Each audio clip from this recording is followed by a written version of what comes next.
ce terrain que Dieu nous a donné, les réunions, les rencontres que nous avons. Je pensais à les églises, toutes les églises qui sont, tous les pasteurs qui sont là, les responsables d'église. Je pensais, parfois il y a des gens qui ne sont pas trop intéressés, des chrétiens qui, voilà, sont pas trop fidèles, on va dire. Je sais qu'il y a beaucoup, la majorité sont des chrétiens fidèles ce matin. Mais il y a la vie de l'église. Et puis en participant au programme de l'église, alors on est nourri par le message des serviteurs de Dieu. Et puis je pensais à la convention. Ça c'est le programme de toute la mission Nuit Lumière où on se rencontre. Et je pensais aussi à ça, cette régionale qui se fait là. Donc c'est que là, c'est toute la région qui se réunit dans un lieu. Et rien que de se voir, c'est une bénédiction. Amen. Ça a été pas une pensée d'homme, ça a été institué par Dieu, où Dieu avait donné 3 grandes fêtes en Israël, et où le peuple venait se rassembler, tout le monde se voyait. Il y avait de la famille qui était au nord, il y avait de la famille qui était au sud du pays. Et puis ils se disaient, on se verra là-bas. C'est nous, frère et sœurs. C'est la convention, c'est GN, maintenant, il y a cette mission de région où on dit, les frères, on va se voir, on va en parler. On n'est pas dans le lancer d'une organisation, dans des choses. On veut cette communion. On va arriver à un moment donné où on a ces réunions, on n'a même plus besoin de mots extraordinaires, juste d'être ensemble, d'être visité par Dieu. Un petit cantique d'une jeune sœur qui chante, on ressent la présence de Dieu. Que Dieu soit béni. Amen. Merci Seigneur. Voilà, que Dieu soit béni. J'ai un mot sur mon cœur, ça fait quelques semaines en arrière que j'avais ce mot-là, je ne pensais pas du tout faire cette réunion ici. Et puis, je ne sais pas comment ça va se dérouler, je sens que j'ai besoin de Dieu. Amen. Vous savez, les frères, ce genre de message où tu sens que si Dieu ne bénit pas, voilà, il n'y a pas de mot spécial, je sens que j'ai besoin de Dieu et j'ai besoin de vous, les frères. Vous savez, on sent, on regarde les pasteurs, on voit l'autre, il prêche avec nous, que c'est bon. Amen. C'est bon, c'est qui a fait la réunion? Ben c'est nous. Les bénédictions. Amen, bon Seigneur. Voilà, hier, on a tous eu des journées avec les frères pour aider un petit peu, on essaie de se rendre utile. Et puis hier, on avait la journée, moi j'avais la petite journée pour aider, ramasser avec les frères, faire ce qu'il y avait à faire. Et puis on en a fait la semaine et il manquait d'hommes. Et puis on essayait d'aller à la pêche aux hommes, mais on ne peut pas trop bien pêcher, il n'y avait personne. Et puis il y avait quelques-uns, mais pas assez. Il y a des hommes qui sont là, ils ont répondu présent. Merci Seigneur. Il y avait les étudiants commis d'office, ils étaient là, pas le choix. Et puis à un moment donné, qui c'est qui a répondu présent? C'est la jeunesse. Dieu. Que Dieu soit béni. Ça m'a touché dans mon cœur.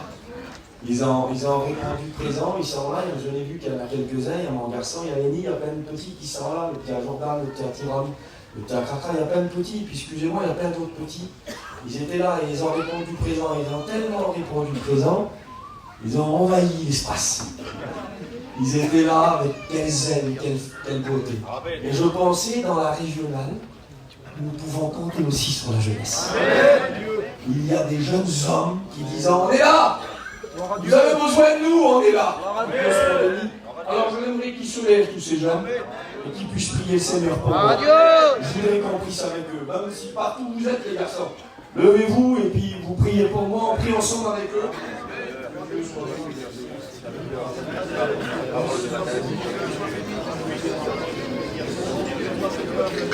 Merci Seigneur. Pour la gloire. Merci Seigneur. Amen. Amen. Dieu. Amen, mon Seigneur. Voilà, que Dieu soit béni. On va rentrer dans le message que Dieu avait posé dans mon cœur. Béni soit Dieu, je ne voudrais pas perdre de temps, je ne voudrais pas être pressé ou aller trop vite, je voudrais arriver à délivrer le mot que Dieu a mis dans mon cœur, que Dieu soit béni. Voilà, je voudrais qu'on rentre dans la parole ensemble. Vous savez qu'on a été créé avec des besoins, on a été créé, Dieu a créé l'homme. Et quand il a créé l'homme, c'est Dieu qui a créé le corps de l'homme. Vous savez que Dieu a créé toute la création, c'est par la parole, il dit que la lumière soit, par la parole, par la parole, par la parole. Et puis que quand Dieu a créé l'homme, à un moment donné, Genèse 2, verset 7, c'est pas le mot parole qui est employé, puis c'est le mot est dit, Dieu forma l'homme. Et Dieu l'a formé, et il a utilisé ses mains, les frères. Dieu n'a pas créé l'homme par la parole, il a dit que l'homme paraisse, et l'homme... Non, il a utilisé ses mains. Le mot formé, en hébreu, ça veut dire yatsar. Et yatsar, c'est le même mot que potier. Dieu, pour l'homme, s'est pas mis en haut d'usine, comme il a créé les animaux, il a dit que les espèces animales arrivent par la parole, il les a créées, mais il n'a pas créé des hommes, il a créé un homme. Déjà, la note est donnée, la relation de tête à tête. L'homme rentre directement dans une relation différente de l'homme avec la création de la nature. Il a formé l'homme. Avec ses mains, il a dû former ses yeux. Il va être beau, Adam, Seigneur. Nous, on connaît Brad Pitt, on connaît Leonardo DiCaprio, c'est les plus belles personnes. Je ne sais pas si on a parmi nous ce matin. Je pense qu'Adam devait être l'homme le plus beau personnage qui a pu exister. Dieu a formé ses oreilles, ses mains, son corps, ses bras. Dieu a formé l'homme. Et puis après, une fois que l'homme était formé, c'est pas mon message, c'est pas énorme de faire comme ça, démarre tout de suite comme ça. Là. Au lieu de rentrer dans le message, je parle dans toute chose. Ben les frères, on va se laisser conduire. Et Dieu a formé l'homme, et une fois que l'homme était formé, il était là, inerte, sans vie. Très beau, il devait être très beau, Adam, tiré de la terre, pour pas qu'il prenne de l'orgueil. Juanito disait, quel homme il prêche comme ça, il dit 80 kilos de poussière. C'est pour nous rappeler, elle n'a pas choisi d'or pour nous créer, il a pris de la terre. C'est pour nous remettre bien notre place parfois, comme on a des idées de se déplacer. Et puis Dieu a créé l'homme, et une fois que le beau corps d'Adam était là, parfait, là, comme ça, inerte sans vie, Dieu a attendu avant de souffler le souffle de vie, le roi, le souffle de l'esprit, comme dit on parlait, le grand ce matin. Le roi, le souffle de Dieu, avant de le transmettre, il a dit voilà, ça c'est la chair. Tu vois sans l'esprit de ce que c'est la chair. Dieu a créé l'homme, la chair, pour montrer qu'il n'y a rien dans la chair. Il faut le souffle de Dieu. Là, il dit Dieu souffla dans les narines de l'homme, et l'homme devint une âme vivante. Écoutez, des fois on a tout, ça a été dit par les frères, on va tout prêcher pareil. Ça a été dit, c'était Jordan ou Junot, je ne sais plus, ou les autres frères, excusez-moi. Ça a été dit, on a tout, mais parfois on n'a rien. Eh bien là il y avait tout, et Dieu disait, tu vois, s'il n'y a pas ma note à moi, s'il n'y a pas mon esprit, vous voyez, il y a des foyers, ils ont tout parmi nous. Ils ont tout. Là, maintenant on arrive dans notre orgueil, c'est notre matériel. On a le stock, les chaises montées, puis on reçoit une satisfaction. Eh bien, des fois, on a tout matériellement, les beaux enfants, la belle compagne, le bel homme, on a tout.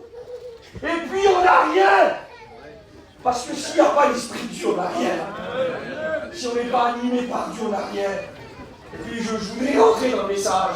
Dieu a créé l'homme. On en parlait à la table avec des garçons, des frères ici, que c'est bon, Seigneur. Les réunions sont partout ici. Que c'est bon ici. Que c'est bon, on est là, on se retrouve au milieu de la place, on parle.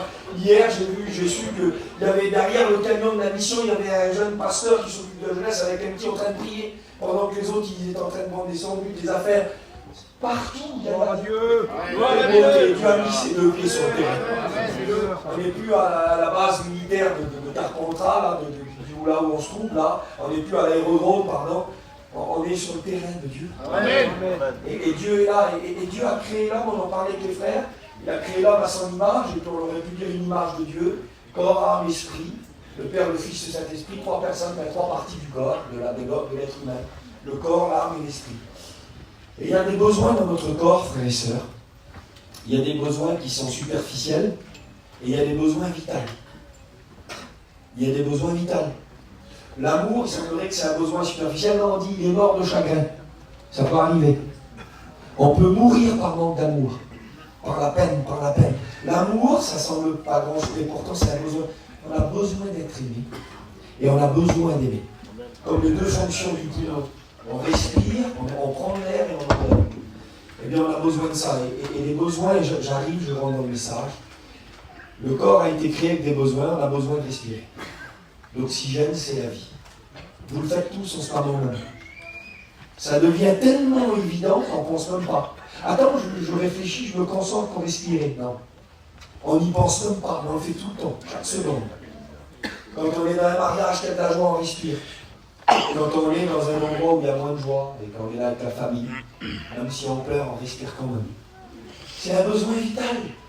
On en a besoin, on ne peut pas vivre sans ça. Et puis il y a aussi des besoins vitaux. La nourriture, c'est un besoin vital. Et on a besoin de se nourrir pour vivre. Et puis il y a un besoin, et je voudrais rentrer dans ça, introduire le message avec ça. il y a un besoin vital qui est peut-être encore plus important que se nourrir.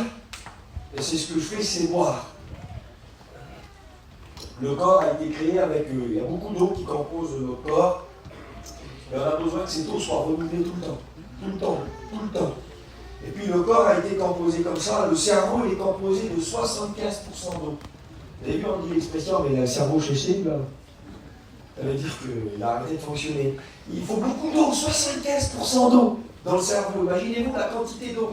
Et le corps, à un moment donné, quand on ne boit pas pendant un temps, ça peut arriver, pour ceux qui rentrent dans un jeûne ou qui n'ont pas le temps, ou des pays qui sont, on va prendre quelqu'un qui ne peut pas boire, qui n'a pas les moyens, et bien le cerveau, à un moment donné, il y a une cellule dans le cerveau, quand on voit un signal au corps.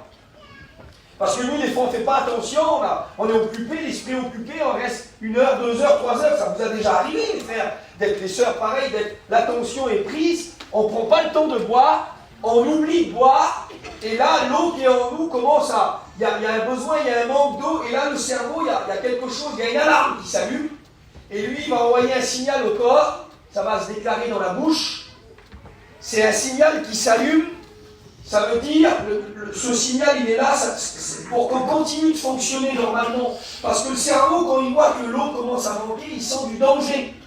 C'est comme s'il dit danger, danger, il y a une alarme qui s'allume, et c'est quoi le signal? C'est la soif. C'est le corps, le cerveau est en train de dire au corps, il faut que tu boives. Il faut que tu boives. Et ce signal s'allume et on commence à avoir besoin on sent le besoin de boire. On a été créé ainsi, on n'a pas besoin de mettre un réveil extérieur, il est à l'intérieur. L'alarme à l'intérieur, on sent le besoin de boire. Et si on ne boit pas, j'aimerais vous dire qu'est-ce qui se passe. C'est une étude qui a été faite, c'est pas nous qui l'a fait. Les graphistes ont fait une étude, et si malgré le signal, si malgré le besoin de boire, on ne boit pas, si on persiste en disant c'est pas grave, moi je ne bois pas, et bien regardez ce qui se passe. Et les premières choses qui vont se faire au bout de quelques heures, au bout que le signal est donné, et au bout d'un certain temps, à un moment donné, on va rentrer dans une phase, ça s'appelle la déshydratation. On va se déshydrater. Et comment on va se déshydrater, voilà ce qui va se passer. À un moment donné, l'eau va être à manquer, la bouche devient sec, et on commence à perdre nos forces. On commence à perdre nos forces, et puis l'eau, elle est toujours utilisée, puis en nous, on puise dans nos réserves, on manque d'eau, on se dessèche là, et le corps, là, qui ressent un manque, il va produire une hormone. C'est pas moi qui l'a fait, c'est une étude que j'ai lue, ça s'appelle de la cortisol. C'est dans le cerveau, c'est une hormone qui sort. Vous savez ce que ça produit, cette hormone-là? Ça produit du stress. C'est l'hormone qui produit le stress. Ça veut dire que le corps, le cerveau se sent en danger, là, et les premières fonctions au bout d'un certain temps, alors que le signal est donné et qu'on ne boit pas, qu'on n'écoute pas, ça produit du stress. Et après le stress, là, c'est l'étude qui dit ça produit de l'anxiété. Et à un moment donné, il y a de l'anxiété, le corps est là parce qu'il y a du danger qui s'anime, ça produit de l'anxiété, de la fatigue, et l'étude elle a regardé que chez certains, écoutez bien, chez certaines personnes, ça arrive au bout d'un moment donné que ça conduit à une pression, et certains même font de la dépression. Ça peut aller jusqu'à là, et on sait, et si malgré tous ces signes qui nous sont donnés dans notre corps, on continue à ne pas boire, à ne pas fournir ce que notre corps réclame, et bien malgré tout ça, ce qui va en finir à la fin, c'est qu'on va mourir. Et ça existe, mourir de soif. On peut mourir par la soif. Et c'est ce qui va se passer. Eh bien, j'aimerais rentrer dans le message en vous disant ça. Eh bien, l'âme a été créée avec ce même besoin. Ce qui se passe dans le monde physique, ça se passe aussi dans le monde spirituel. Il y a dans notre âme aussi une alarme qui s'allume. Il y a dans notre âme, mais tous ceux qui sont là, mais composés par Dieu, Dieu nous a créés. Et il y a dans notre âme ce même besoin, le psaume, le livre des psaumes, il dit ça, il y a l'âme qu'on voit une alarme à l'homme. L'homme vit sa vie, l'homme est là, et à un moment donné, l'âme ressent un manque de quelque chose. L'âme ressent un manque. Même qu'on peut être un roi, ce que vous voulez. Vous connaissez ce roi Salomon qui disait, lui, j'ai privé mes yeux de rien. Et à un moment donné, il disait, vanité, vide. Un roi qui ressent du vide. Écoutez, ça ne dépend pas l'âme. L'âme, le signal s'allume, mais c'est le même principe. Le psaume 63, le psaume 42, il dit ça. Il dit, mon âme a soif. Dites amen, frère. Mon âme a soif. Il y a dans l'âme de l'homme, à un moment donné, une soif qui se déclenche. Mon âme a soif, votre âme a besoin. Elle lance un signal. Et peut-être que le signal a été lancé. C'est peut-être pour ça que tu es venu à la régionale de la retraite. Parce que tu as senti le signal. J'ai écouté un garçon expliquer qu'il avait des petits travaux à faire et qu'il a décalé pour pouvoir être là. Et peut-être tu as mis de côté parce que tu as senti le signal de ton âme. Et il y a notre âme qu'elle est là et a dit j'ai soif. J'ai soif. Et elle lance le signal, il faut boire. Et le psaume 84 au verset 2, il dit ça. Et c'est merveilleux, frères et sœurs, écoutez bien. Il dit mon âme soupire et languit. Et je coupe volontairement à la fin du verset, mon âme soupire et languit. Et le mot languir, écoutez bien ce que c'est, ce que l'âme ressent, ce que l'âme produit. Languir veut dire s'ennuyer, se morfondre, éprouver de la peine, du chagrin. Écoutez bien, du fait de l'absence de quelqu'un ou de quelque chose. C'est-à-dire que l'âme se languit après soit quelque chose ou quelqu'un. Il semblerait qu'il y a une personne qui manque. Vous connaissez le cantique de Téchi qu'il a écrit, qui chantait « Tu manques à mon âme ». Et quand l'âme languit, quand l'auteur du psaume dit ça, il ressent le besoin. Ça veut dire aussi languir, attendre quelque chose avec impatience. Écoutez, notre âme, l'âme de l'homme que Dieu a créé, elle attend quelque chose avec impatience. Elle est en attente. L'âme, elle attend. Et puis des fois, on se trompe.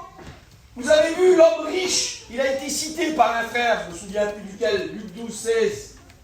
Il a bien travaillé, un homme qui a bien fait ses affaires, un homme qui a su choisir les bons pays, les bons endroits, les bons associés. Il a fait bien son commerce, il est bien. Le permis des petits, pas de problème. Le mariage de la petite, pas de problème. Pas de crédit pour acheter le camping. Tonton, il a fait bien ses affaires et puis à un moment donné, il devient fou. L'argent le rend fou. Vous savez qu'il n'y a pas plus meilleur pour devenir fou que les sous.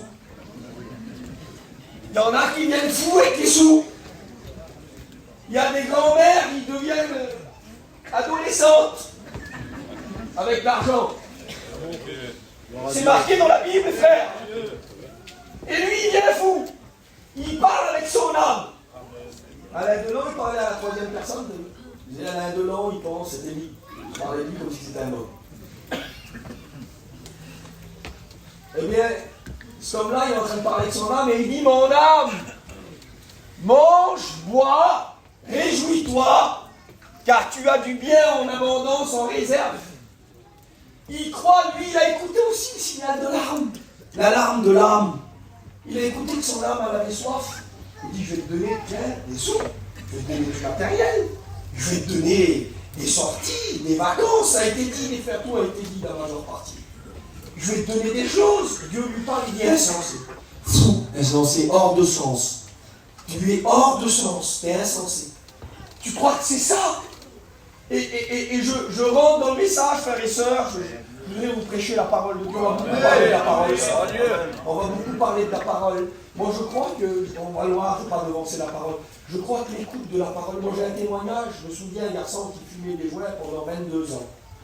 Il est venu écouter la parole, il n'a pas levé sa main, il y a un pasteur qui a prêché, il a prêché l'évangile, il a écouté la réunion, il a sorti du chapiteau, il a voulu se droguer comme il faisait, excusez-moi comme il l'a fait, parce que le jour il a été malade. C'était pas un novice, 22 ans qu'il faisait. Il a attendu un petit peu que ça commence, parce que je ne sais pas, je suis pas bien. Il a attendu un petit peu, il a réessayé, il n'arrivait plus. L'écoute de l'évangile a délivré la parole. Sans accepter Dieu, les frères. C'est possible, c'est pas possible, discuter. Moi, c'était avec nous dans la petite mission qu'on était, on l'a vu. L'évangile est un message qui libère, qui bénit. Ce matin, avant qu'on réponde à l'appel, des gens peuvent être guéris. Des gens peuvent être bénis. À l'écoute de l'évangile, peu importe qui le prêche. savez, vous n'allez pas courir derrière un postier pour dire « Tu m'as donné un procès, t'es mort !» Je lui donne la lettre, moi. Et vous n'allez pas courir derrière lui parce que vous avez eu un chèque et puis il n'a rien à voir. Écoutez, nous, on est des postiers, on donne un message. Nous, on ne sait même pas parfois le contenu. On ne sait même pas la lettre pour qui elle est. C'est plus notre terrain à nous. C'est plus notre domaine à nous. C'est le domaine de Dieu. Amen. Et puis l'homme se trompe, il sent le besoin de l'âme. Vous savez, quand vous n'êtes pas bien, c'est le besoin de votre âme. Vous savez, quand vous avez ce mal-être intérieur, quand rien ne vous comble, quand même t'as tout et tu dis t'as rien, vous avez le cantique qu'on chante là, il est un Dieu qui peut donner à celui qui a tout, à celui qui n'a rien. Des fois on a tout, on n'a rien, ça m'a été dit, on se répète. Mais quand c'est l'âme, ça. C'est le besoin le plus important que l'être humain possède. Et puis parfois on se trompe, l'homme il veut donner une nourriture, il veut donner une eau à l'âme. Notre âme a soif d'une eau. Et puis parfois on se trompe, vous avez vu Michée 1,14, il dit ça, il y a de l'eau dans le verset là. Et il dit, ce sont les sources des Philistins, ce sont des sources trompeuses. Écoutez, il y a des eaux trompeuses. Il y a des eaux, on se trompe dans le monde, il y a de l'eau, c'est vrai. C'est vrai qu'il y a de l'eau dans le monde. C'est vrai, ça a été cité hier, des endroits, des îles, des endroits paradisiaques, des moyens, une petite sortie, une petite évasion des problèmes, une petite partie avec les copains, tu laisses tout, tu te sauves de ton foyer, il y a des eaux qui nous évadent pour un temps, des eaux qu'on boit, mais l'eau du monde, c'est une eau qui a été empoisonnée. C'est une eau contaminée. L'eau vive n'est pas le monde. Vous avez vu une flaque d'eau à un moment donné, il y a des insectes qui se mettent dedans, des bêtes, tout ça. Tu la vois l'eau, vas-y, voilà. Avant de la boire, attends, on va appeler les pompiers qui soient sur place tout de suite. Il y a des eaux qui sont infectées, il y a des eaux qui sont empoisonnées. Et le monde, l'eau du monde, elle est empoisonnée par le péché. L'eau du monde est empoisonnée par le péché. Et l'eau, quand on la boit, cette eau du monde, là, elle va produire quelque chose, mes frères et sœurs. L'eau du monde, elle va produire quelque chose, on l'a vu. On l'a vu quand on s'est trempé d'eau. On a vu des gens avec leurs enfants, j'ai écouté, il n'y a pas tellement longtemps de ça, un garçon. Les frères, on est là pour parler, prêcher, gloire à Dieu. Je voyais un jeune couple, et le pasteur m'expliquait ça. Des petits jeunes foyers, deux fils de chrétiens. Un petit foyer qui était là, et puis qu'ils ont divorcé, Et puis j'ai écouté ça, et puis un pasteur il me disait ça. Son père, il a appris, apprenant nos enfants à travailler. Hein, et Kevin, il l'a dit en dirigeant hier. Apprenons nos petits à faire quelque chose, c'est bien, les frères, c'est normal. Mais ce père chrétien, il a tellement mis le désir du travail dans le cœur de son fils, là, que le petit, il a 20 ans, il est marié, il a des projets comme s'il aurait 40 ans. C'est, comme t'es jeune marié, c'est pas trop compliqué normalement. Mais au McDonald's avec elle, t'attends, comme il a dit le témoignage hier, il n'y a pas beaucoup de. Voilà, t'as l'esprit d'un jeune marié. Tu viens de te marier, t'as pas envie d'être Bill Gates. Normalement, il y a une anomalie si tu as la tête d'un homme de 45 ans. Et bien cet homme-là, ce père chrétien, il a tellement donné l'eau, là, ce taux de la réussite,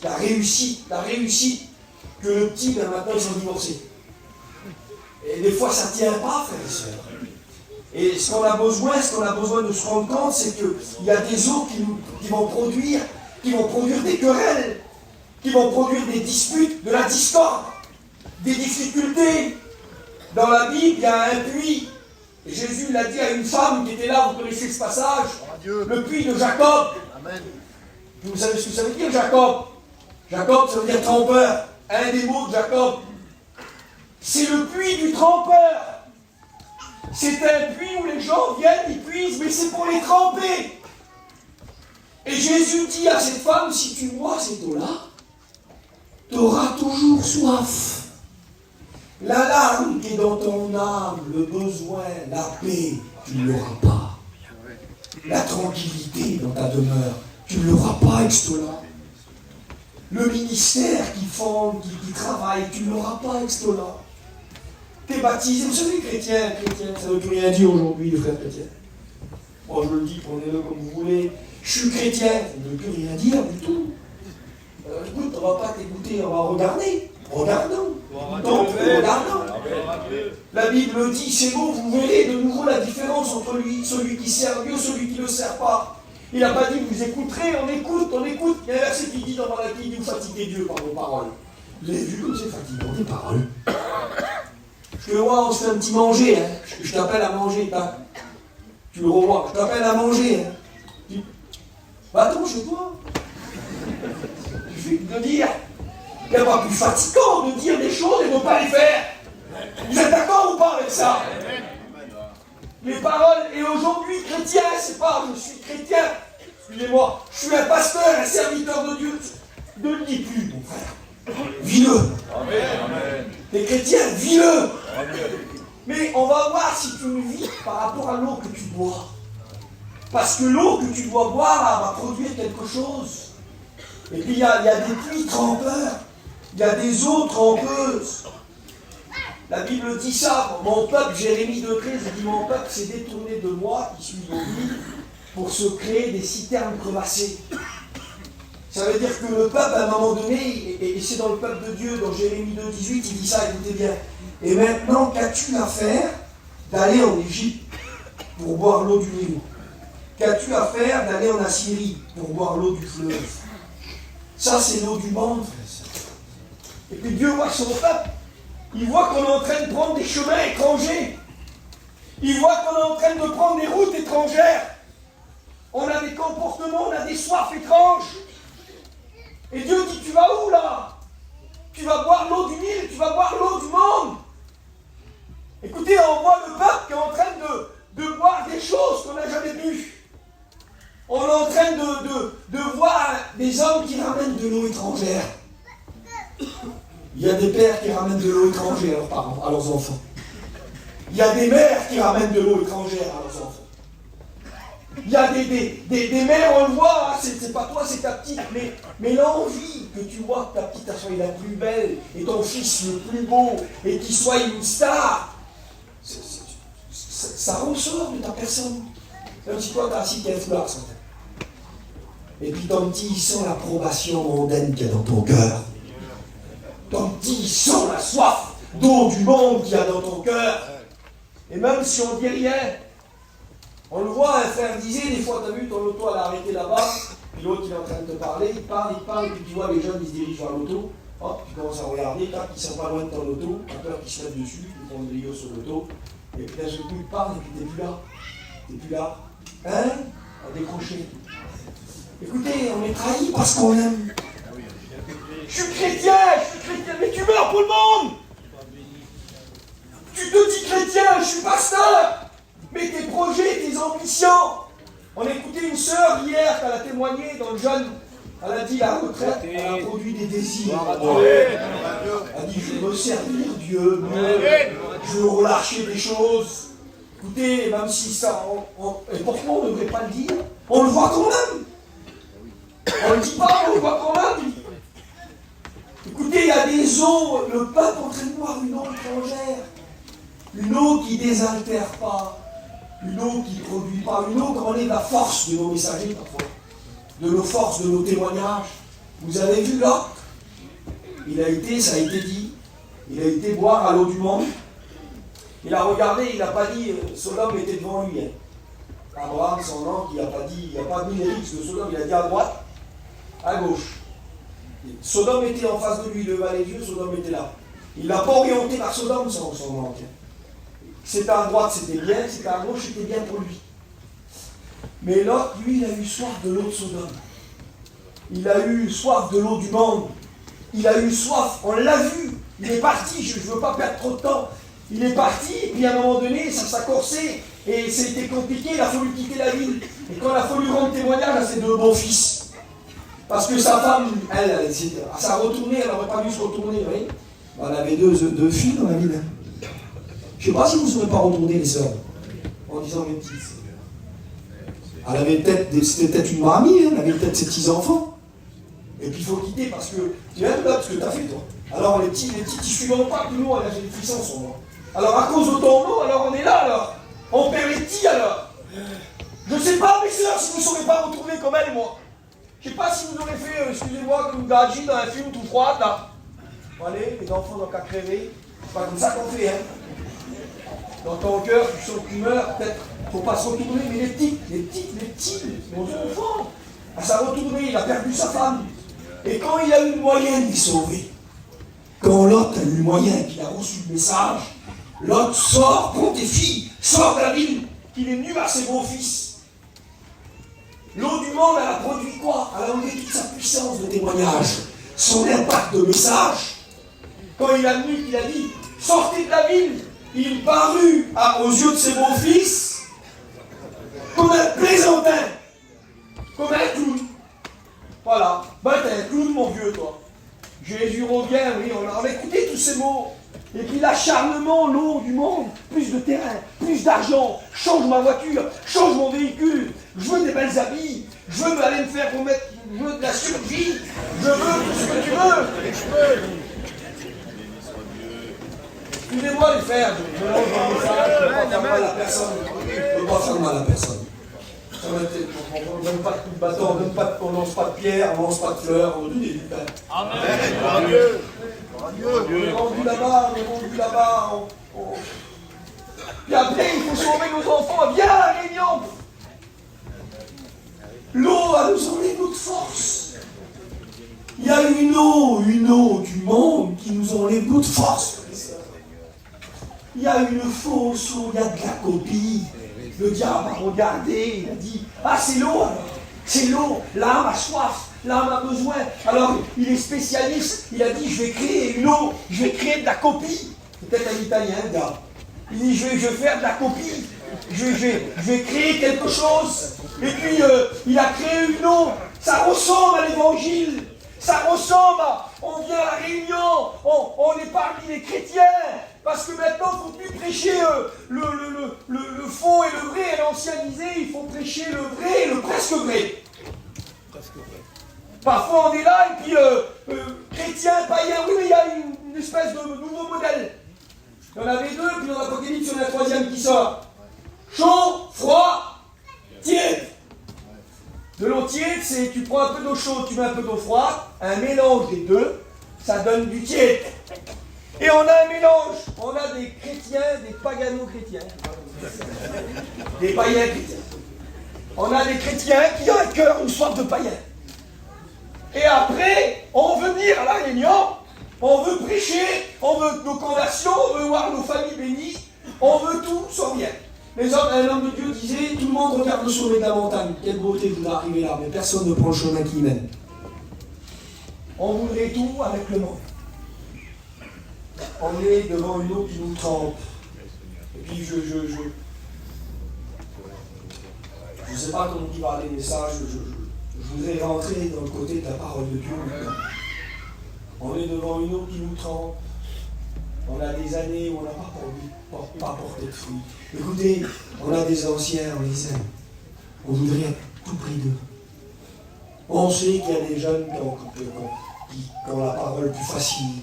Mais on a découvert que la vie de Dieu, ce n'était pas une prédication. On a des anciens, pas de secret parmi nous, c'est très simple le message. Mais le poids de leur vie. On a de bons anciens. Que Dieu soit béni. Je voudrais le dire, même si c'est compliqué ce que je dis. On n'a pas que des bons anciens, les frères. On est là pour dire la vérité, frères, quand même. Il faut que dire un sens pour vexer personne, non. On a des anciens chrétiens qui ne sont pas bons, ils n'ont pas été bons. Ils ont bu une eau, ils ont été trempés. Ils ont cru que ça passait, que ça allait passer. Et ils sont trempés d'eau. Et puis nous, on se retrouve avec ça, et puis on est là, et puis l'âme a besoin d'une eau, et on est trempé par une eau. Et il nous faut la bonne eau. Alors on est là, il y a des petits bergers, c'est les bergers d'Isaac. Et nous, on est les bergers du Seigneur. On est les serviteurs de Dieu et on a le même message que la bonne nouvelle de l'évangile, c'est ça. C'est dans Genèse 26, 32, il dit, les bergers viennent vers Isaac et il dit, nous avons trouvé de l'eau. Et nous voulons le dire, les frères et sœurs, nous avons trouvé de l'eau. On ne va pas dire de l'eau, on va dire on a trouvé l'eau. On a trouvé la vraie eau. la bonne eau, l'eau que l'âme a besoin, l'eau que notre jeunesse a besoin, l'eau que nos anciens ont besoin. On a trouvé la vraie eau. Et cette eau-là, elle a un nom, donc Paul, il l'appelle comme ça dans Éphésiens. Il dit l'eau de la parole. Dites amen, frère. L'eau de la parole. Il parle comme ça, il dit l'eau de la parole. Les gens, il dit, lui, dans son épître, il dit Jésus-Christ est venu avec de l'eau et du sang. Jésus est venu avec de l'eau. Jésus est venu avec l'eau de la parole. La Bible dit comme ça, au commencement était la parole. La parole était avec Dieu, la parole était Dieu, elle était au commencement avec Dieu. Verset 3, toutes choses ont été faites par elle. Et rien de ce qui n'a été fait sans elle. Ça, c'est la parole, c'est l'eau de la parole. L'eau de la parole, elle a une puissance. Cette eau que j'ai dans ma main, elle peut juste désaltérer mon corps. Mais l'eau de la parole, elle a une puissance, elle est créatrice. Dites amen. Amen. L'eau de la parole, comme on l'écoute, elle est créatrice. Elle crée des choses. Les hommes, ils ont eu besoin de la matière pour faire le bouchon, là, l'étiquette, le plastique. Là. Ils ont eu besoin, ils ont créé ça. C'est Cristalline qui porte la marque. Là. Ils ont créé ça, mais ils ont créé à partir de la matière qu'ils ont extrait dans la terre. Ils ont créé à partir de quelque chose. Mais l'eau de la parole, elle peut créer à partir de rien. L'eau de la parole, il a chanté tout à l'heure, le jeune, il dit les choses s'accomplissent, il ordonne et tout lui obéit. Lui, il peut dire, mais quand il n'y a rien, il dit bouteille d'eau, il y a l'appareil.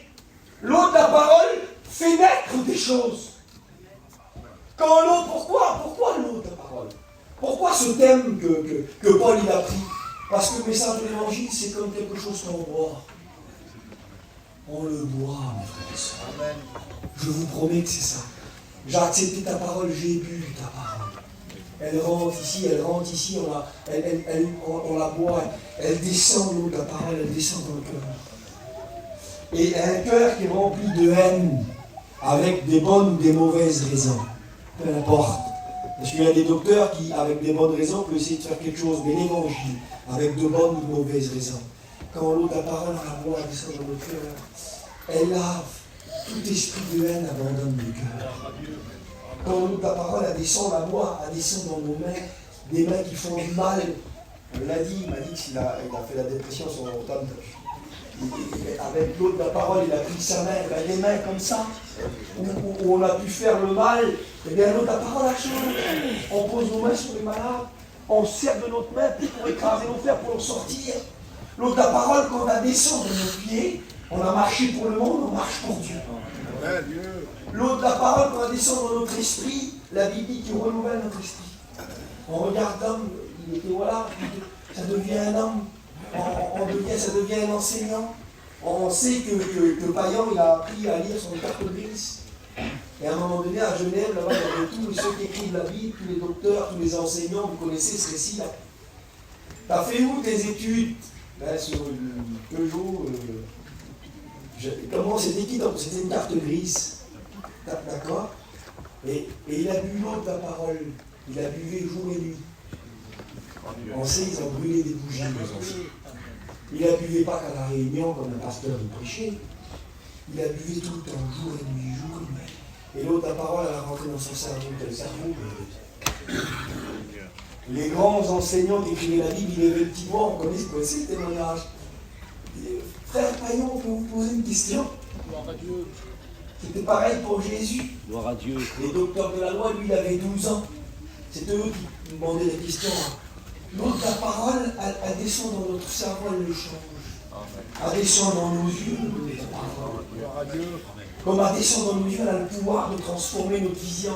Il y a des hommes qui voient que du mal. Ils viennent, on voit que du mal, que du négatif. C'est vrai qu'il y a du négatif. C'est vrai qu'on aurait à dire, mais comme ça descend, comme l'eau vient à l'agir dans Dieu, là.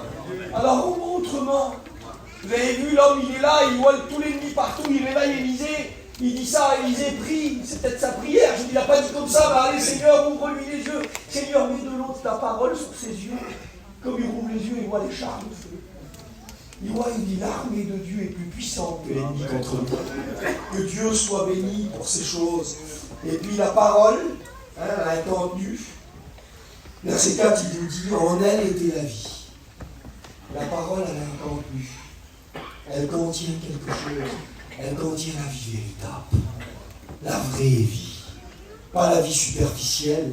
Pas la vie d'orgueil, de je fais comme si que je suis bien, que tout va bien. Je montre une fausse vitrine. Non, l'eau de la parole, elle nous donne la vraie vie. Heureux pour du vrai. Sauvé pour du vrai. Libre pour du vrai. Que Dieu soit béni.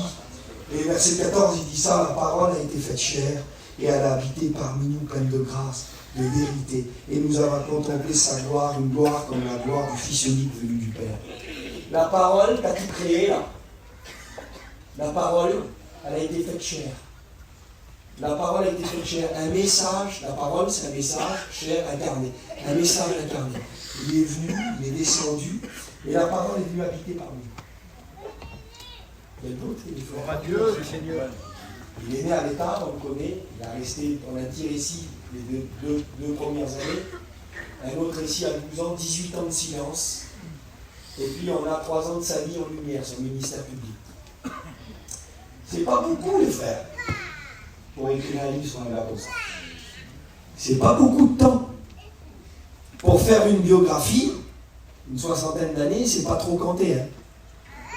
Lui, on a sa naissance, le roi qui veut le tuer, il a à peu près 2 ans.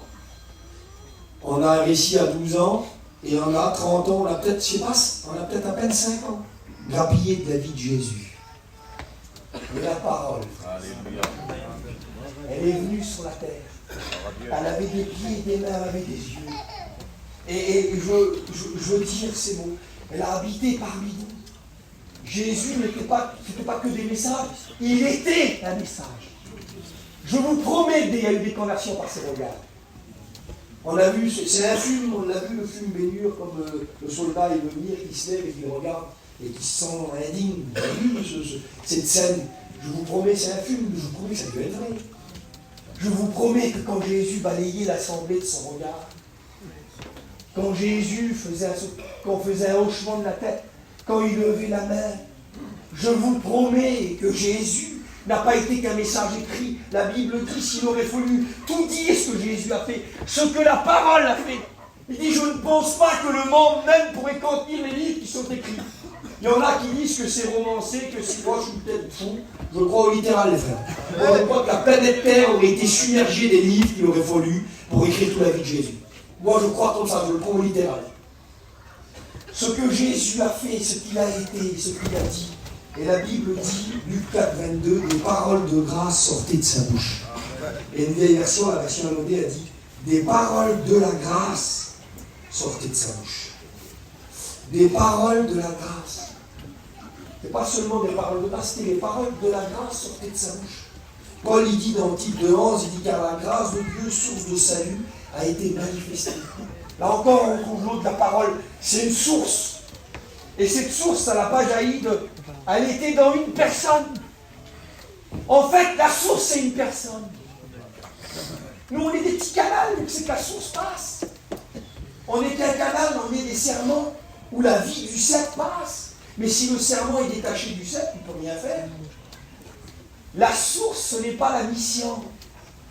La source, ce n'est pas les pasteurs, ce n'est pas les enseignants, ce n'est pas la direction, ce n'est pas les serviteurs de Dieu. On est dépendant de la source comme vous, les chrétiens. Amen. Amen. La source, c'est une personne. Cette personne, c'est Jésus. Amen. Et de sa bouche, là, la source, l'ouverture de la source, elle est là. Des paroles de la grâce sortaient de sa bouche. Quelle beauté, les frères! Quelle beauté! Des paroles de grâce sortaient de sa bouche. De la grâce de Dieu sortait l'autre, la parole de la bouche de Jésus. Et puis il a sorti, et puis c'est détaillé, les frères, dans les évangiles. On va parler de Jésus quelques instants. Dans les évangiles, c'est détaillé à peu près 42 miracles. Peut-être que je me trompe, les frères. Si je me trompe, c'est pas grave, ça ne me gêne pas de vous l'éclairer. Mais je crois qu'il y en a eu des milliers, des milliards, des miracles. Il y a eu des guérisons de masse. Quand Jésus faisait des réunions, il y avait des guérisons de masse. Il y avait des gens, ah, qu'est-ce qui se passe? ma mère marche. Hop, il y avait des estropiés, si longues de pierre, comme il passait, et qu'à couvrir les malades, le disciple, imaginez-vous le maître. Imaginez-vous le maître.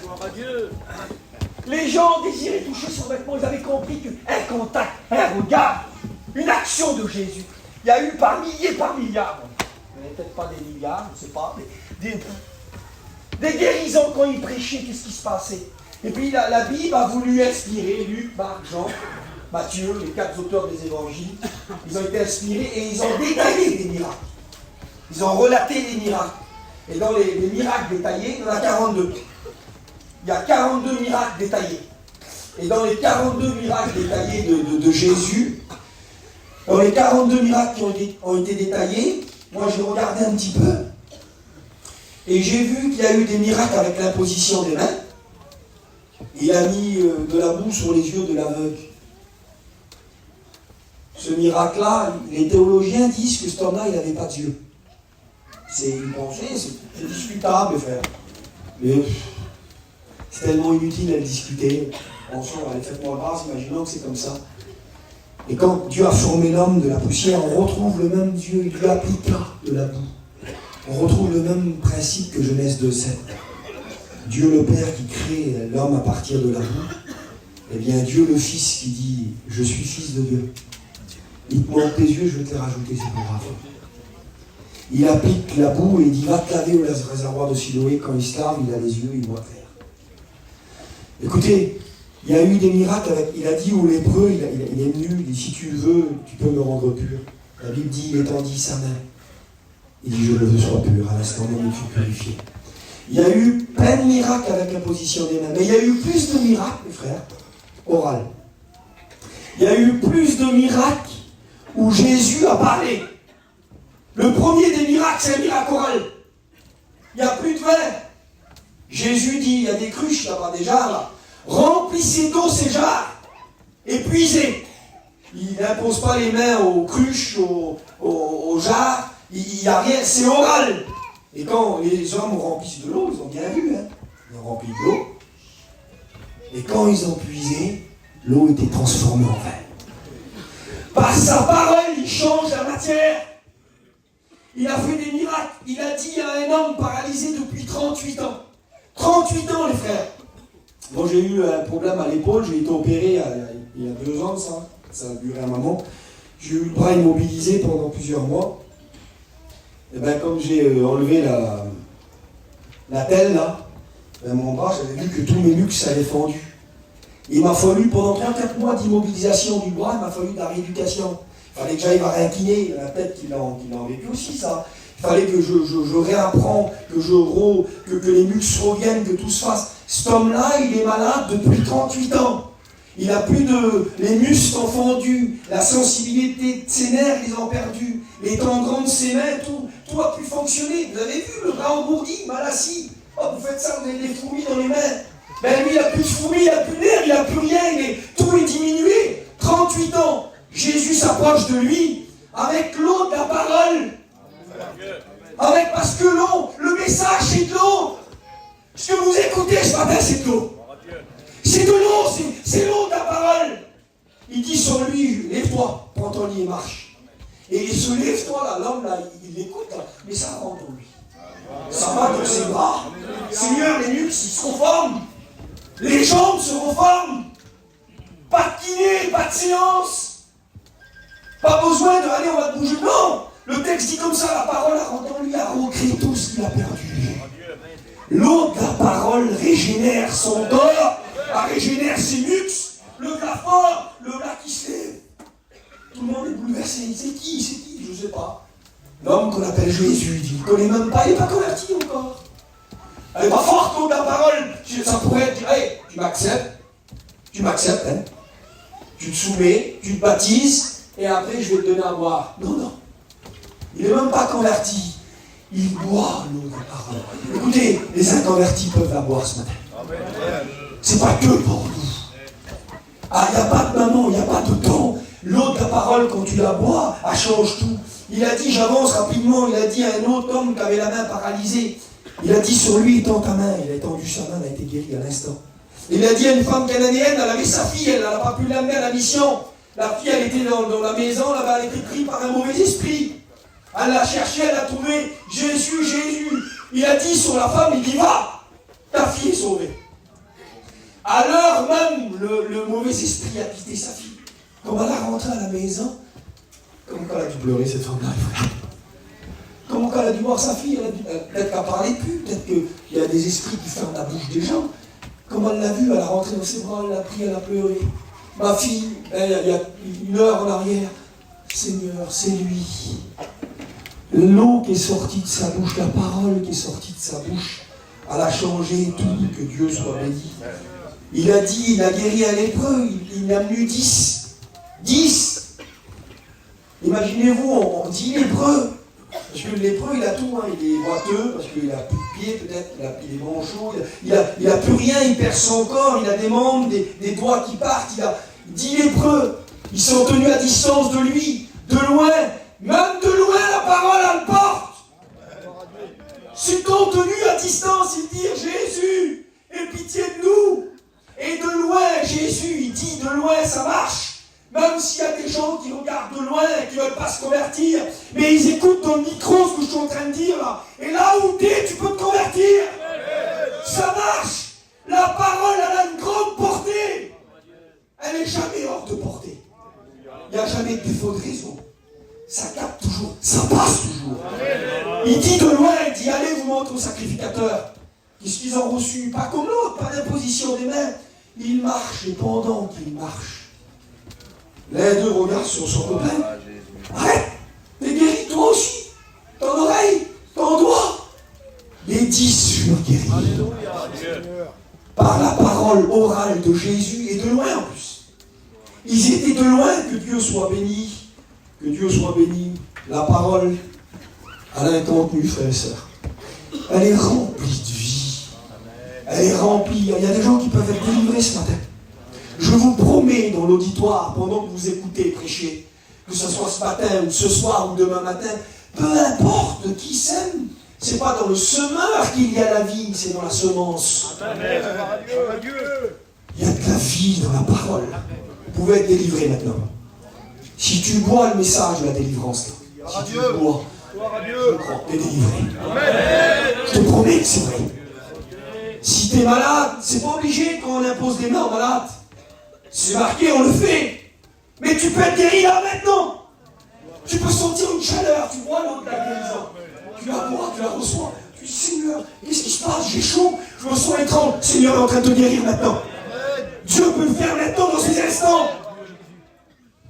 La puissance de la parole, presque 30 miracles de Jésus ont eu lieu oralement. Par la parole. Il a dit, un homme est venu. Un homme est venu. C'est le deuxième miracle de Jésus, celui-là. Il a lieu à Cana aussi, c'est l'officier du roi, il n'habite pas dans la ville où il est. Il sait que Jésus, là, il a un fils qui est malade. Et puis d'après ce qu'on comprend du texte, le fils est mourant, quoi.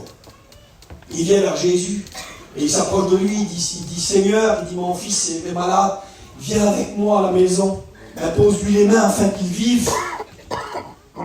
Et puis Jésus le regarde. Donc la demande de l'homme, là, c'est de ramener Jésus à la maison. Et Jésus dit non, je ne viens pas avec lui. Jésus lui dit, va, ton fils vit. Cet homme-là, il aurait pu dire, quelle déception, tu ne veux pas venir avec moi, Seigneur, là. Mais la Bible dit qu'il ne réagit pas comme ça. La Bible dit que cet homme, Jean 4, verset 47, cet homme crut à la parole de Dieu. Il l'a bu. Et j'ai regardé le contenu, le mot va. Dans le va de Dieu, dans le va de Jésus, là, il y avait la guérison pour son fils. Il repart à la maison. C'est peut-être que ses amis qu'il a vus, parce qu'il voit les serviteurs, mais peut-être si on a vu d'autres avant, peut-être qu'ils ont dit, il n'a pas venu avec toi, non? J'ai un va, j'ai reçu un va de Jésus. Je l'ai reçu. Comme il arrive presque à la maison, les serviteurs sortent. Le visage, il est bon, on voit la nouvelle. Il dit, ton fils vit. Et lui, là, il a noté l'heure. Il dit, c'est quand que ça s'est passé? Il dit, hier à telle heure. Et le texte dit comme ça, cet homme reconnut que c'était au moment où il était devant Jésus. Et que Jésus disait, va. Écoutez, lui, il est là, mais la guérison est venue à l'heure même. Au moment Il n'est pas à la maison. Hein. Au moment où il est devant Jésus et qu'il écoute, va, dans le va de Jésus, il y a la guérison qui va atteindre son fils. Quelle puissance la parole de Dieu, frères et sœurs. Et l'autre, la parole, elle a un contenu. Je voudrais vous lire le contenu de la parole de Dieu, que Dieu soit béni. Ça se trouve dans Tite, au chapitre 2, verset 11. Écoutez bien. Car la grâce de Dieu, source de salut pour tous les hommes, a été manifestée. Elle nous enseigne. La grâce de Dieu, source de salut pour tous les hommes, elle nous enseigne. Les frères, l'eau de la parole a cette puissance. Elle est le plus grand des enseignants. Vous voulez savoir c'est qui le plus grand? Les enseignants de la mission, là, ben, pas de jaloux. C'est l'eau de la parole. L'eau de la parole a cette vertu. Quand tu la bois, quand tu bois l'eau de la parole, quand elle descend dans toi, elle t'enseigne. Je sais pas, tu sais peut-être pas, c'est du grec, tu sais peut-être pas à quelle année Matthieu a été écrit, tu sais peut-être pas si l'auteur aux Hébreux c'est Paul ou pas, on ne sait pas non plus, comme ça on est tranquille. Tu sais, c'est pas grave, mais tu peux pas dire je sais pas comment être chrétien, je sais pas s'il faut dire oui, je sais pas s'il faut dire non, non. L'eau de la parole, la grâce de Dieu, source de salut, elle nous enseigne, c'est quoi son enseignement? Elle nous enseigne à renoncer. L'eau de la parole avait un renoncement. On parlait avec des frères, là. On disait que des frères qui avaient des objets, des choses qui étaient là, qu'ils en étaient fiers avant. Et puis après, l'eau de la parole, elle a mis de la modestie dans leur cœur, à les enseigner. Et puis ils s'en relançaient. Personne ne les a obligés de dire sépare-toi de ça. Hein. C'est l'enseignement de la parole, de l'eau de la parole. Regardez, elle nous enseigne à renoncer à l'impiété et aux convoitises mondaines. Il est fait pour 2024 celui-là, non? Et aux convoitises mondaines. Elle nous enseigne à renoncer. Elle ne nous enseigne pas à devenir mondain. Quand tu bois l'eau de la parole, elle ne te rend pas mondain. Quand tu bois l'eau de la parole, elle ne va pas faire de toi, je ne sais pas moi, un vaquesso. Avant, comme tu n'étais pas chrétien peut-être, mais maintenant l'eau de la parole, elle va faire de toi un serviteur, un chrétien. L'eau de la parole est la source du salut, la grâce de Dieu, mes frères. Parce qu'il y en a qui ne sont pas d'accord avec ça. Hein. Il y en a qui ne sont pas d'accord. Il y en a qui ne veulent pas renoncer au monde. Il y a des pasteurs qui ne veulent pas renoncer au monde. Il y a des anciens qui ne veulent pas renoncer au monde. Il y a des hommes qui ont des versets pour combattre ce que je suis en train de prêcher là. Il y a des hommes, si le message il est enregistré, qui va partir là, eh bien, il y en a qui aura des contre ce message. Il leur dit, ah toi c'est des arriérés, c'est un petit arriéré le petit là, c'est beaucoup lui. Mais la grâce de Dieu ne nous pousse pas dans le monde, elle nous sort du monde. Elle ne nous rend pas charnels, elle nous rend spirituels. Regardez ce qu'elle fait, elle nous enseigne à renoncer à l'impiété et aux convoitises mondaines, et elle nous enseigne à vivre dans le siècle présent, selon la sagesse, la justice et l'amour pour Dieu. Ce que veut dire la piété. Elle nous apprend à vivre. Qu'est-ce qui se passe? J'ai plus l'eau, mon frère. J'ai plus une eau, je ne peux plus parler comme ça. Ah, c'est le signe. Quelqu'un a bu de l'eau. Jésus a dit, tout le monde le toucher. On est tous chrétiens, on est tous des pasteurs. Tout le monde est chrétien, tout le monde est pasteur. Tout le monde touché. Non, Jésus dit aux disciples, non, quelqu'un m'a touché. Quelqu'un se démarque. Ben moi, je veux dire comme ça. On regarde la vie, on regarde les témoins. On a besoin de témoins. Vous serez mes témoins. Des témoins, les frères. D'accord? On regarde où sont les témoins. Et là, on voit dans le peuple. Ah, quelqu'un a bu l'eau de la parole. Sa vie le prouve. Sa vie le témoigne. Quelqu'un a bu l'eau de la parole. Le processus de Dieu s'est fait, il a été enseigné. Il y a eu ce renoncement. Qui c'est qui t'a dit de faire ça? Je ne me vois plus continuer de faire ça. C'est plus possible pour moi. Je ne peux plus continuer dans le train de ce monde. Je ne peux plus être un globe-trotteur. Je suis juste ça, puis je vais faire la parenthèse, ça a été dit beaucoup. Je ne peux plus aller à la quête, au voyage. Je ne peux plus. Pourquoi? Tu as le droit, tu n'as pas le droit. C'est pas une question de droit ou pas de droit. C'est l'eau que je bois, elle me conduit dans les œuvres. Elle me conduit à soutenir les pasteurs. Elle me conduit à avoir de l'intelligence. Avant, j'étais dans des pays de travail, je vivais toute mon année dans les pays de travail. Maintenant, l'autre, la parole, elle me fait attention à mes petits. Je sens que j'ai besoin d'emmener mes petits dans l'œuvre de Dieu. Pour qu'ils se convertissent. Pour qu'ils soient bénis. Pour qu'ils soient chrétiens. Non, mais pas chrétiens, ça ne veut plus rien dire, chrétiens. Bénis. Des jeunes bénis. Des jeunes qui connaissent Dieu. On a des baptisés, ils ne connaissent pas Dieu, les frères. Je ne veux pas que mes petits soient baptisés, qu'ils soient perdus dans un chapiteau. Vous savez que ce n'est pas juste le baptême. Vous savez que Jean le Baptiste, comme il avait son auditoire, qui venait, les gens venaient en masse. Il aurait pu dire le palais, le temple était vide, et tout le monde venait de la Judée, de l'Idumée, partout. À l'étranger, des petits ministères, Jean-Baptiste, de l'étranger, ça venait. Pourquoi il n'a fait aucun miracle? Jean-Baptiste n'a fait aucun miracle. Il a juste prêché. La parole, c'est plus fort que le miracle. La parole, c'est plus puissant que le miracle. Et les gens venaient, et comme ils venaient, qu'ils voyaient plein de monde, il n'a pas dit, bon, on a la chasse, l'église, elle est pleine, on est plein de camping, c'est bien, il y a plein de monde, c'est bien. Non, il a demandé aux gens, c'est bien, nous, là, à la Réunion, il leur a demandé quelque chose de supplémentaire, d'aller plus loin que se contenter de venir à la Réunion. Il a dit, produisez donc du fruit digne de la repentance. Ça veut dire, d'accord, tu viens à la Réunion, tu te dis chrétien, mais produis le fruit de quoi? De l'eau, de la parole. Si tu bois, car la grâce de Dieu, source de salut, a été manifestée. Elle nous enseigne à renoncer à l'impiété, aux convoitises charnelles, mondaines. Et elle nous apprend à vivre dans la piété, dans la sagesse, dans la spiritualité. Que Dieu soit béni. Amen, dans au Seigneur. L'autre, la parole, que Dieu soit béni. Il a dit à un homme, à l'officier, il a dit va. Il a ramené qu'à guérison. Et il a dit sur un homme. J'ai encore un petit maman, les frères. Il a dit sur un homme. Il était là. Il n'a pas dit va sur lui, il a dit viens. Viens. Ça aussi, c'est une partie d'un des miracles oraux de Jésus. Vous connaissez le passage, c'est Pierre. Pierre dans la barque. Pierre est là. Pas besoin de faire une étude. Un petit enfant de 5 ans, 6 ans, il sait que l'eau, ça mouille, il ne faut pas y aller. Et lui, il est là. Et puis il a un désir, et Jésus lui lance cette parole, il dit, viens Pierre. Et Pierre, il croit. Vous savez ce qu'il fait, Pierre?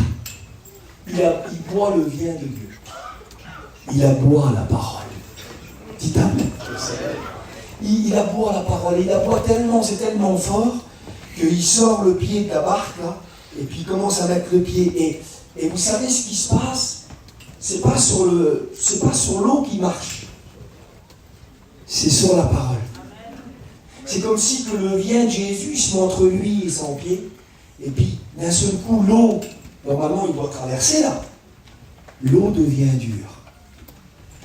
La matière change. La parole change la matière.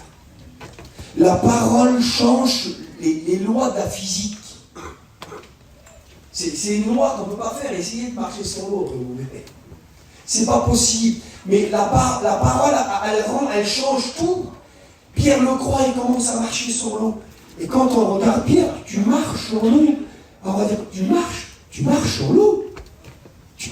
Tu marches sur l'impossible. Tu marches sur l'impossible. C'est pas possible. C'est pas possible qu'avec les petits sous qu'il a reçus à la COP, après qu'il a amené Steve dedans, avec le petit argent qu'il a reçu, tu ne peux pas faire un réveil dans tout un pays, des centaines de pasteurs avec des églises. C'est pas possible. Tu ne peux pas changer ton mari qui déteste les choses de Dieu, qui ne veut plus jamais parler à ton père. Il a de la haine contre ta famille, il ne veut plus les voir, c'est fini. C'est pas possible que ça change. Mais l'eau de la parole nous fait marcher sur l'impossible. L'eau de la parole, elle nous fait marcher sur les choses qui sont impossibles. Les marches impossibles. Les choses qu'on ne peut pas vivre. Un jour, Élie, il était là, il n'en pouvait plus. Et puis il a reçu une petite cruche d'eau avec un gâteau, la nourriture de Dieu, l'eau de la parole. Et la Bible dit qu'il a marché pendant 40 jours et 40 nuits. 1 mois et 10 jours. Dans le jardin. C'était un jeune qui n'a rien bu, il n'a rien mangé pendant 1 mois et 10 jours. Il a marché 40 jours et 40 nuits. Il est parti de Beersheba au Mont Horeb, là-bas. Il a fait à peu près 600 km à pied.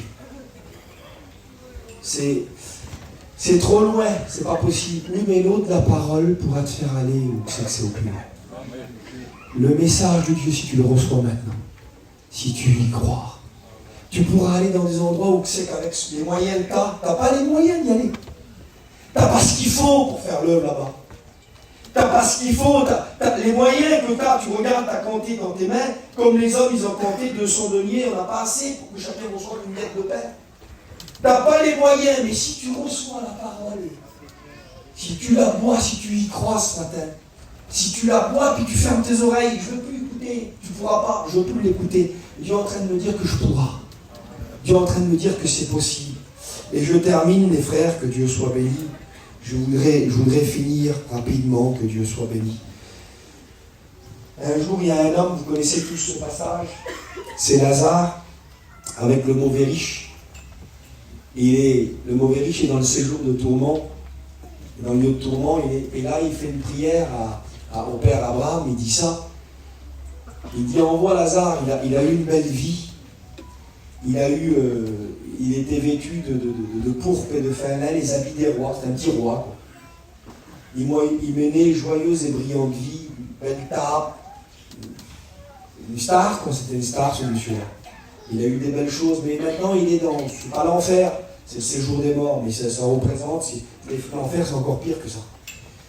Mais là maintenant il est dans ce lieu et il a une demande, une requête, il émet une dernière demande. Il dit, dis à Lazare qu'il trempe le bout de son doigt dans l'eau et qu'il vienne rafraîchir ma langue. Ça veut dire, la pensée c'est ça, c'est qu'en enfer ce que les gens désireront le plus. Ça ne sera pas les autos qu'ils ont eu, la jouissance du péché qu'ils ont pu avoir. En enfer, ce que les gens désireront le plus, ça sera cette eau de la parole. Qu'ils n'ont pas eu pendant qu'il en était encore temps. Qu'ils n'ont pas saisi comme ils étaient à la petite régionale. Là. Cette eau qu'ils ont négligée. Là. Il dit, envoie-le juste une goutte, juste un petit peu d'eau de la parole sur ma langue.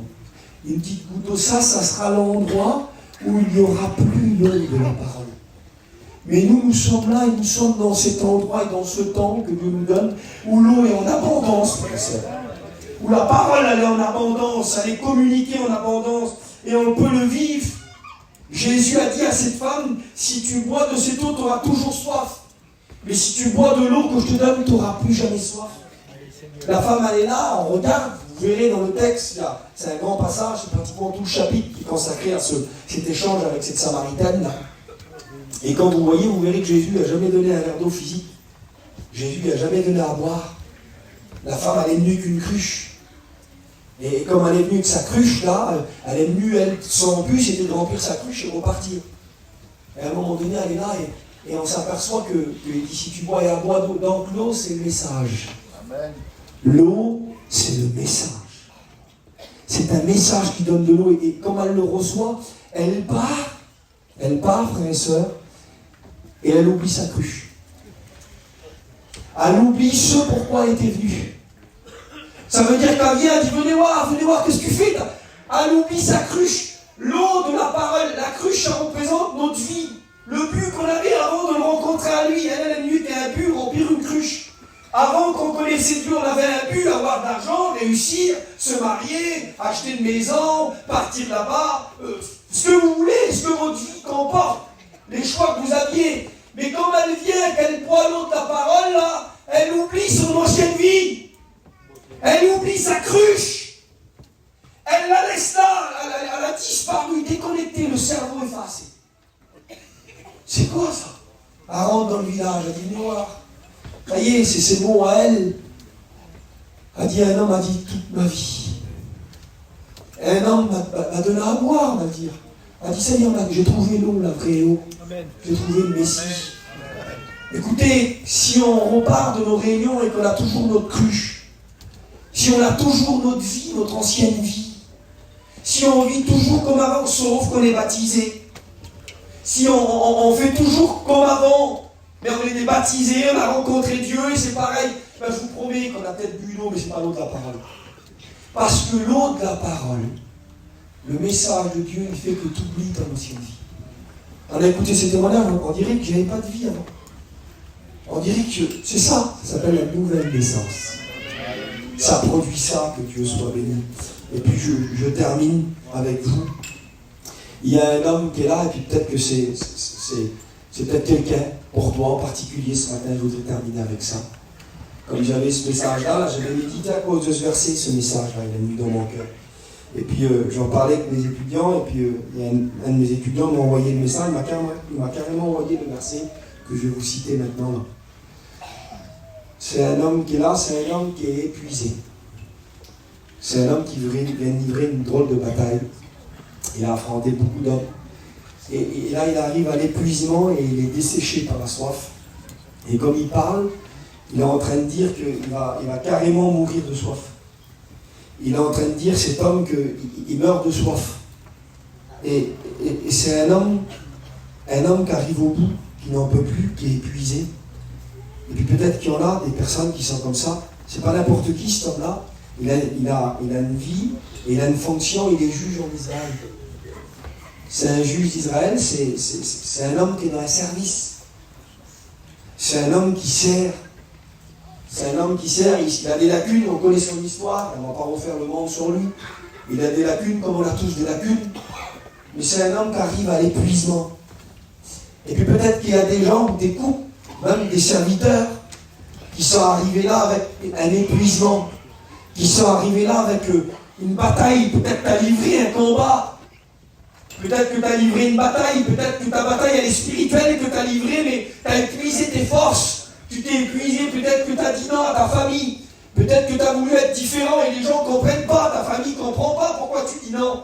Il y a quoi de mal à ça, ils n'arrivent pas à l'expliquer, c'est pas compréhensible pour eux. Ton attitude, tes actions, le pays où tu vas, qu'est-ce que tu vas, tu vas où, tu es peut-être incompris, tu as épuisé tes forces, peut-être que tu t'es épuisé par le spirituel, peut-être que tu as voulu que ta vie change, peut-être que tu en as eu marre de ne pas avoir ce qu'il fallait.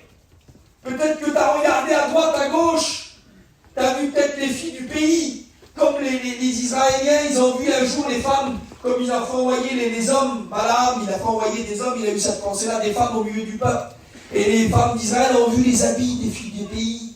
Ils ont voulu peut-être que tu as été mordu par ces taux empoisonnés, et peut-être que tu as commencé à vouloir travailler, à te donner, et puis te voilà épuisé spirituellement, et tu arrives à cette mission-là avec un foyer à vif, un foyer épuisé. Peut-être que tu es là, tu n'as plus de force, et tu te dis dans ton cœur, j'arriverai pas, il faut qu'il se passe quelque chose. Et puis cet homme-là, il est là, il s'appelle Samson, et puis Samson, il arrive, il est pressé par la soif. Juge 15 au verset 18, il dit ça.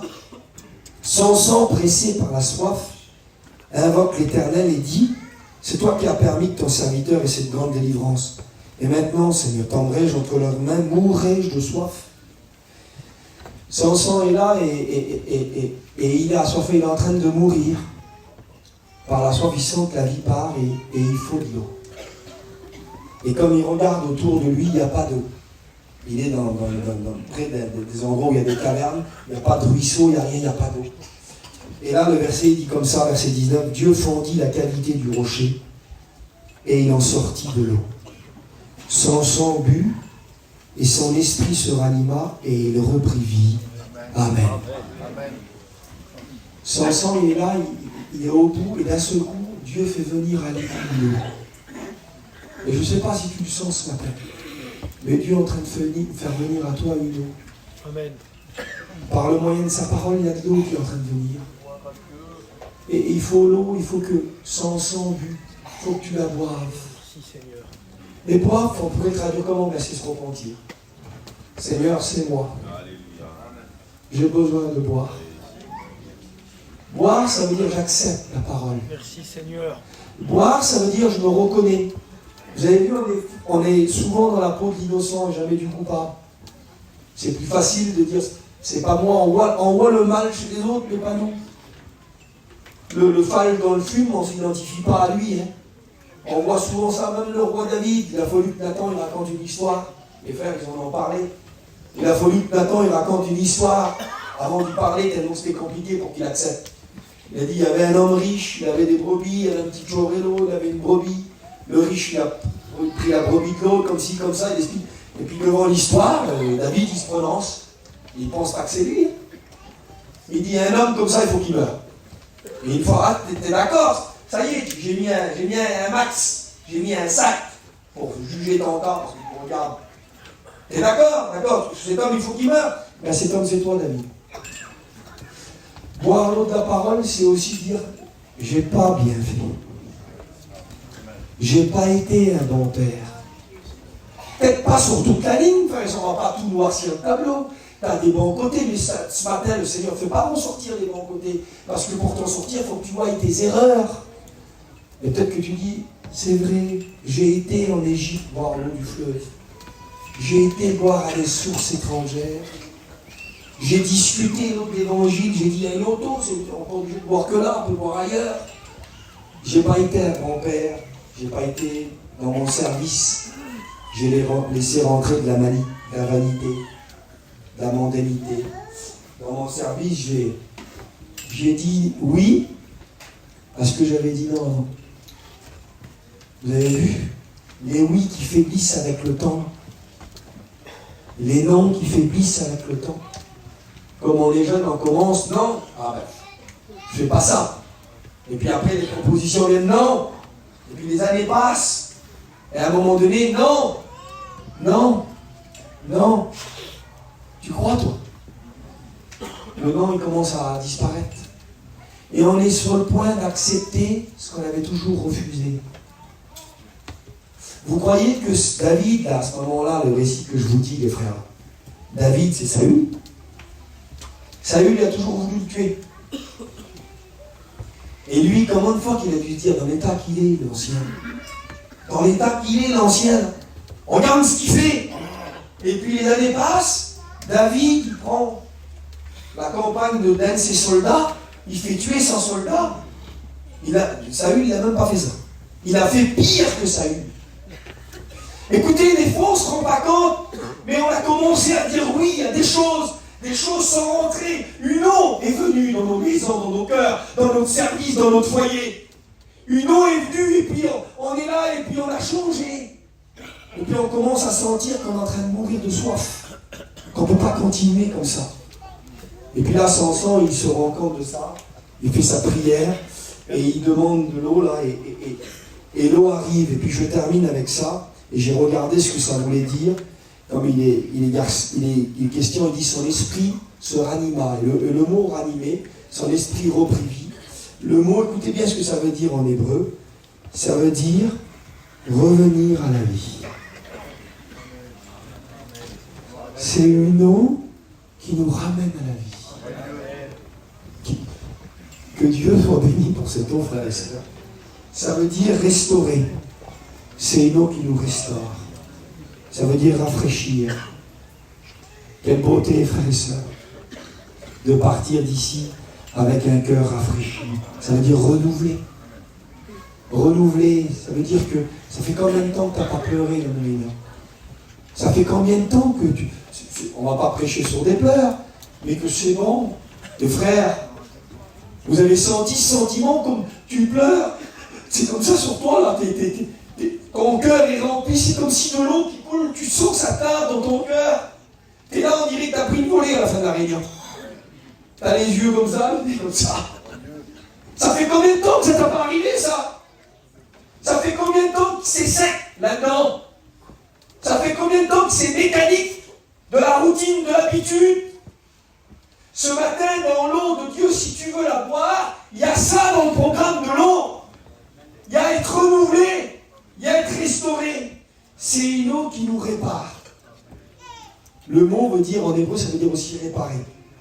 C'est pas possible. Tu n'arrives pas à le réparer. Ben oui, c'est par la parole que les choses se réparent. Amen. C'est une eau qui nous répare. C'est une eau, ça veut dire aussi, c'est un mot fort, ça veut dire prendre un tournant. Quelle beauté, frères et sœurs. Ça veut dire que c'est une eau, un message qui peut nous, la mission qu'on vit ensemble là, ça peut nous faire prendre un tournant. On peut repartir en là. Qu'est-ce qui s'est passé? Ben, j'ai été à la mission. J'ai reçu un message dans mon cœur, j'ai écrit, je me suis repenti, je vis un tournant dans ma vie. Je vis, ça veut dire montrer un revirement, ça veut dire vivre un revirement, que Dieu soit béni. Merci Seigneur. Et puis le mot vie, je termine avec ça, non Seigneur. Le mot vie, ça veut dire ressusciter, guérir, avoir la vie. Ça veut dire sortir de la maladie, sortir du découragement, sortir de la faiblesse. Écoutez frères et sœurs, il y a un message, la parole de Dieu, c'est un message qui nous sort. Quelle beauté. C'est un message qui nous sort. Ça peut nous sortir de la faiblesse. Ça peut nous sortir de la maladie. C'est un message qu'on est là, on est assis dans la maladie, et puis comme si une main qui nous saisit, qui nous prend, nous sortir de la maladie. C'est un message qui nous sort de notre maladie. C'est un message qui nous restaure, qui nous bénit, qui nous sort de notre maladie, de notre découragement. Et puis je termine, frères et sœurs. Ce mot-là, il a appliqué, le même mot, il a appliqué aussi pour un homme qui n'avait pas une fonction de juge, mais c'était un prophète. C'est pour le prophète Élie. Élie, il vit un problème, il vit une difficulté. Il a servi Dieu, il a mis tout en œuvre. On connaît le réveil qu'il aurait dû avoir en Israël. Les gens avaient abandonné le Dieu d'Israël pour le Dieu de Baal. Et puis tout le monde, et lui il rassemble tout le monde, on va voir qui c'est le vrai Dieu, le Dieu qui répondra par le feu. Et puis j'avance rapidement, et puis Élie il fait ça, le feu descend dans les gorges des prophètes de Baal. Et puis il croit que le lendemain, le roi Akab, il va se convertir, que Jézabel, il attend ça les frères, devant tout ce qui se fait là. Il attend le retour du peuple à Dieu. Et le lendemain même, il a fini la journée, le premier voit un messager qui arrive.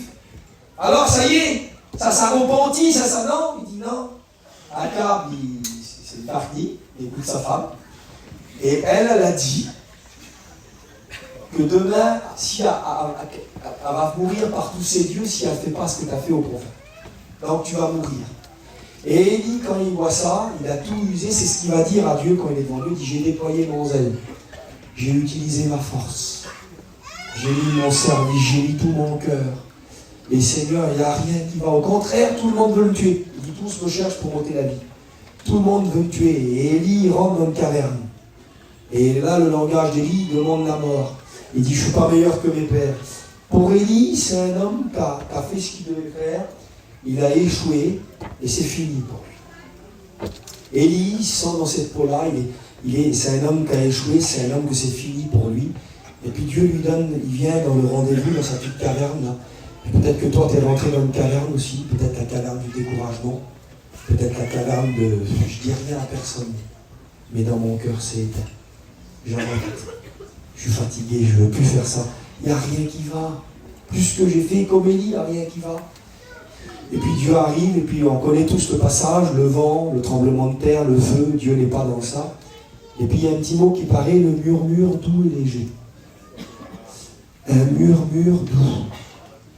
Et j'ai regardé, lorsqu'Élie l'entend, il s'enveloppe de son manteau, il sort de la caverne. Donc un murmure le fait sortir. Et j'ai voulu regarder ce que ça voulait dire en hébreu, murmure, ça veut dire quoi? Ce mot-là, il apparaît la première fois dans la Bible, dans Genèse 3:8. Le mot murmure en hébreu, ça veut dire une voix, un message. Et quand il apparaît pour la première fois, c'est Genèse 3:8, c'est et la voix de Dieu parcourait le jardin. C'est un message qui marche, qui parcourt. Eh bien, ce message-là, c'est un message qui a des mains qui marchent. C'est Jésus, quoi. Eh bien, quand Élie vient, quand il écoute le mot, là, c'est un message qui vient prendre Élie, qui le sort de sa caverne. Et puis c'est un message, il dit ça, lorsque Élie l'entendit, il sort de sa caverne, et Dieu parle à Élie, il dit, t'es pas tout seul, Dieu révèle des choses à Élie. Il dit, il y a 7000 hommes qui, comme toi, n'ont pas fléchi le genou devant Baal. Il dit, tu ne sais pas, tu crois être seul, mais t'es pas tout seul. Et ce matin, le Seigneur te dit que t'es pas tout seul. Et quand Élie reçoit le message, là, à un moment donné, Dieu lui dit à la fin du message, il dit, maintenant Élie, reprends ton chemin. Et le mot reprendre, c'est le même mot qu'a employé pour Samson. C'est sortir. C'est un message qui sort Élie de la caverne et qui le relance à Élie. Un message qui relance Élie.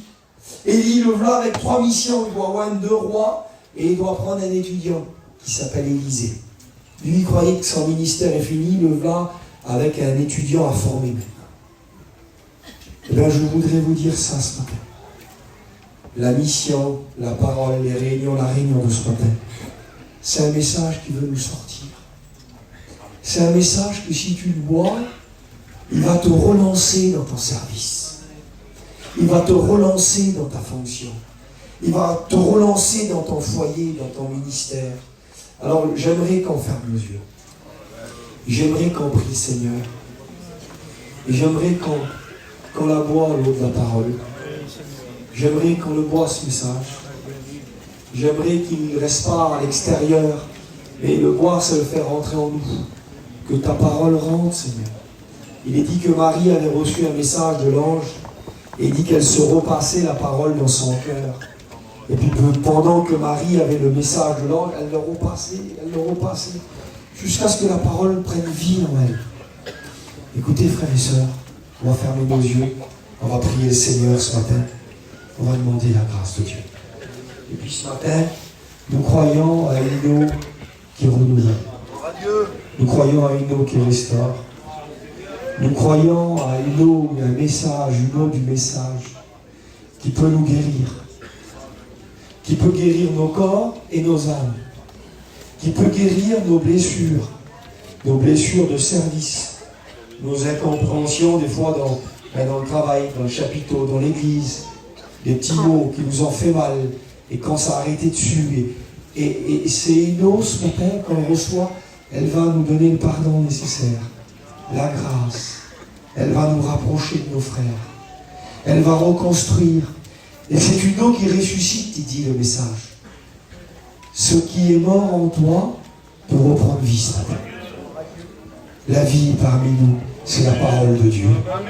On ferme nos yeux, on prie le Seigneur, on laisse le Seigneur agir. Peut-être qu'il y a des frères qui ont une partie d'intervention que moi je n'ai pas. Peut-être que le message, il y a une partie qui est dans les cœurs des frères, des anciens, des frères qui sont là. On est là ce matin. On n'est pas dans le spectacle, on n'est pas dans... Mais on est face à la parole. Et devant cette parole, on veut réagir. Alors on ferme nos yeux et à tous ceux qui veulent le boire, le message. Tous ceux qui veulent dire, d'accord, que ça rentre dans mon cœur, Seigneur. Que ça rentre dans la bouche, Seigneur. Que ça rentre dans mon cerveau, dans ma mémoire. J'ai été bloqué par quel événement qui s'est passé. J'ai vécu ça, je suis venu là et je n'arrête pas d'y penser. Hier soir, toute la nuit, j'ai pensé à la situation que j'ai vécue. Je parle tout seul des fois. Tellement que ça m'anime, que je ne suis pas bien, je me retrouve à en parler tout seul. Seigneur, je veux ton eau. Je ne veux plus rester comme ça. Je veux que tu me sortes de cette situation. Je veux que tu me rafraîchisses, que tu me renouvelles, que tu me restaures au nom de Jésus. On ferme nos yeux, je prie avec vous, et puis s'il y a des frères qui ont un mot sur leur cœur, si quelqu'un a besoin d'aide, si quelqu'un veut qu'on prie pour toi, si tu sens le besoin, si tu sens le besoin seulement peut-être d'élever ta voix, de crier à Dieu, alors fais-le dans l'assemblée. C'est un message, c'est une eau, elle peut te guérir, elle peut te délivrer, elle peut te restaurer, elle peut te ressusciter, elle peut te relancer, elle peut te faire repartir, elle peut te ranimer, elle peut remettre toute cette fraîcheur que tu n'as plus en toi. Nous y croyons, Seigneur, nous sommes devant toi ce matin.